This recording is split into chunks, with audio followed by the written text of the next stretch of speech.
हज़रत सैयदना उमर फ़ारूक और हज़रत सैयदना अब्बास जो हजूर के चचा लगते हैं, आपस में दोस्ती थी। वादा कर लिया कि हम में से जो पहले फौत होगा वो दूसरे के ख्वाब के अंदर मिल के वहाँ के हालात बताएगा।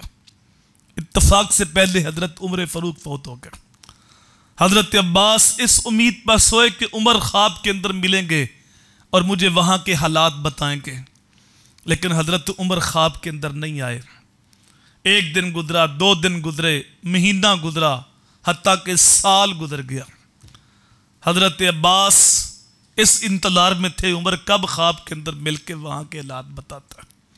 साल के बाद हज़रत उमर हज़रत अब्बास के ख्वाब में आते हैं तो हज़रत अब्बास पूछते हैं कि उमर वहाँ के हालात बताओ, तेरा वादा था। कहा अब्बास मैं अभी अभी हिसाब से फारग होके आ रहा हूँ। अल्लाह अकबर। ये वो हस्तियाँ हैं साहब जिनको हजूर ने जन्नत की ज़मानत दी है। ये वो हस्तियाँ हैं जब आपके ऊपर हमला किया गया, आप फजर की नमाज पढ़ा रहे थे मस्जिद नबवी के अंदर, तो मजूसी ने खंजर से वार किया, आपकी अंतड़ियाँ कट गईं और आप ज़मीन पे तशरीफ़ ले आए, गिर पड़े और फिर सफ़ों को चीरता हुआ मजूसी और कई सहाबा को ज़ख्मी करता है और कई सहाबा वहाँ जामे शहादत नोश कर जाते हैं। और जब वो काबू आ गया, पकड़ा गया, तो उसने खुदकुशी कर ली, वो खुद भी मारा गया।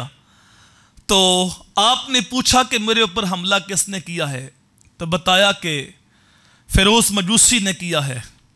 तो कहा शुक्र है कि मेरी मौत किसी मुसलमान के हाथ से नहीं हुई। और जो भी चीज़ खाते थे वो अंतड़ियों के रास्ते से बाहर आ जाती थी, जख्म बहुत गहरे थे। तो जब नमाज का वक्त हुआ ना, तो किसने अस्सलात कह दिया, अस्सलात अस्सलात। तो आप चूंकि नमाज तो पढ़ नहीं सकते थे, तो आंखों में आंसू थे। आप कह रहे थे ला दीना लिमन ला सलात लहू, उसका कोई दीन नहीं जिसकी नमाज नहीं, कोई दीन नहीं उसका जिसकी नमाज नहीं। और फिर अल्लाह की बारगाह में अर्ज करते हैं, बारी तला जब मैं नमाज नहीं पढ़ सकता तो मुझे जिंदा रहने का भी हक नहीं, मुझे अपने पास बना ले। ये एहतियाते जिंदगी कि अगर कोई बकरी का बच्चा भी भूखा मर गया तो क़यामत को उमर से पूछा जाएगा।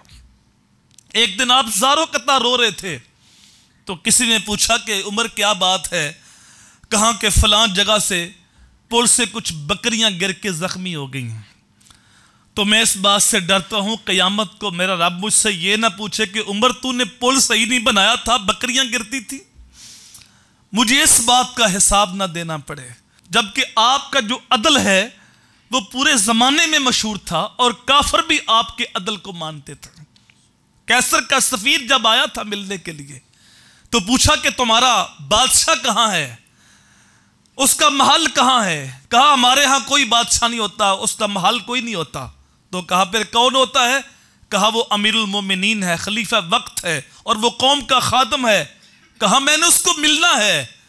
कहा वो दीवार लीप रहे थे मस्जिद की, वहां पहुंचे तो हजरत उमर वो दीवार से फारग हो चुके थे।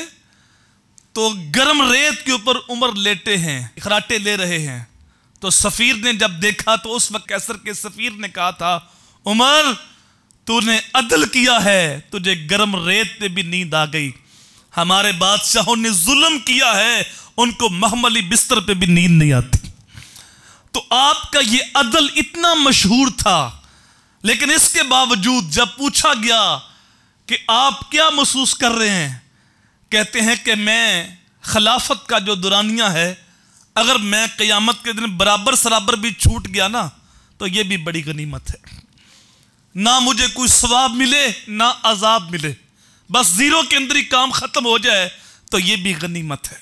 ये हजरत उमर रज़ी अल्लाह तआला अन्हु की खौफ और खशियत का आलम था। मैं और आप देखें कि हम कहाँ खड़े हैं।